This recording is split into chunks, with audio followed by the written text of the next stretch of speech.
Bonjour à tous. Dans cet épisode, nous allons aborder deux questions importantes dans le processus de la levée de fonds. La première, comment identifier le bon investisseur pour mon projet d'innovation? La seconde, quelles sont les attentes vis-à-vis de mon business plan? Alors pour la première question, nous pouvons en fait passer relativement vite parce qu'il existe d'abord de nombreuses bases de données qui répertorient les fonds d'investissement. Et c'est un petit peu plus difficile concernant les business angels, qui ne sont parfois pas aussi visibles en ligne, surtout s'ils ne font pas partie d'un groupement de business angels.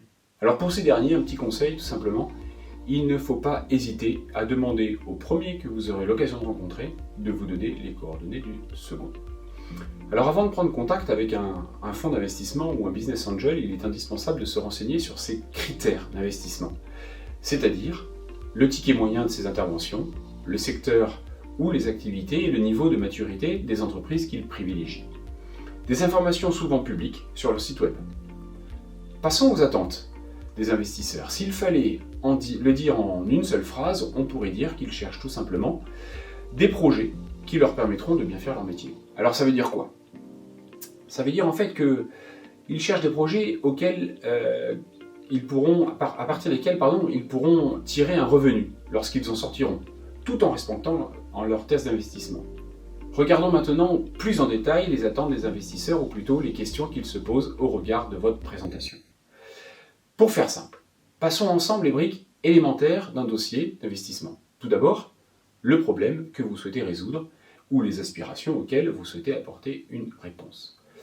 Vous décrirez le problème ou les besoins identifiés, les raisons de l'insatisfaction et les pistes que vous avez identifiées pour y apporter des réponses.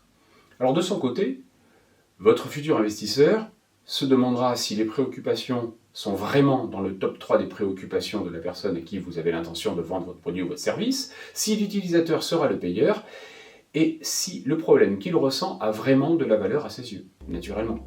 Il s'attendra à une justification chiffrée ou matérialisée des besoins identifiés.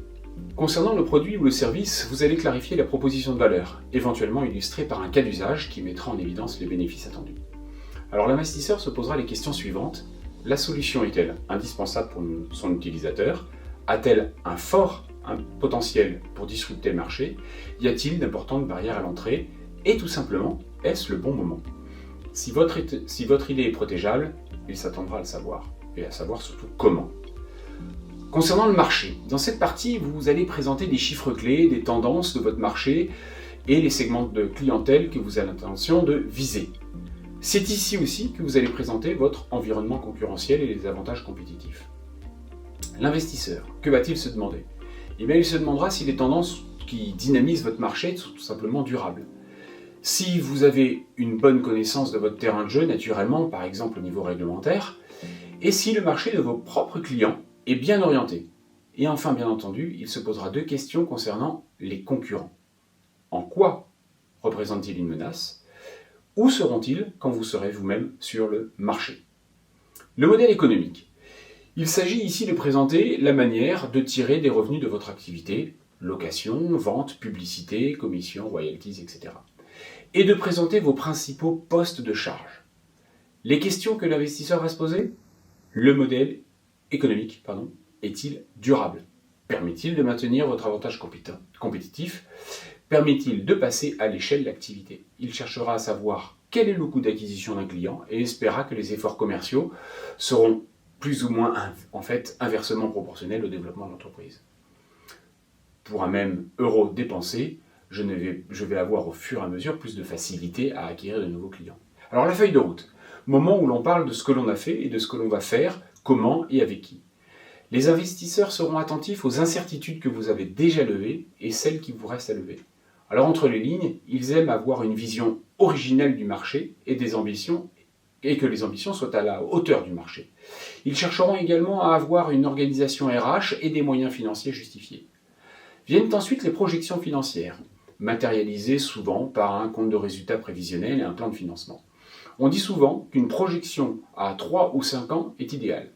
Alors à tous ceux qui s'offusquent de cette idée, n'oubliez pas qu'on ne vous demande pas de prédire l'avenir, mais simplement de projeter une activité et de valider que votre aventure sera profitable. Les investisseurs voudront avoir une idée de vos points morts, de la bonne prise en compte des cycles de vente, d'un plan d'accès au marché solidement financé et comprendre pourquoi vous faites ou vous faites faire certaines de vos activités plutôt que d'autres. N'oubliez pas, si vous avez un besoin de 500 kg euros, votre plan de financement doit tenir compte des effets de levier entre capitaux propres et dettes. Enfin, un mot sur l'équipe. Au-delà du CV, l'investisseur cherchera à avoir la conviction que vous êtes la bonne équipe pour réussir et que vous saurez vous entourer des meilleures personnes pour poursuivre l'aventure. Voilà, ce rapide exercice est naturellement pas exhaustif, mais vous pourrez conclure que pour bien vendre un projet, il faut chercher à savoir ce que cherche celui qui va acheter votre projet. Je vous souhaite une bonne continuation. À bientôt.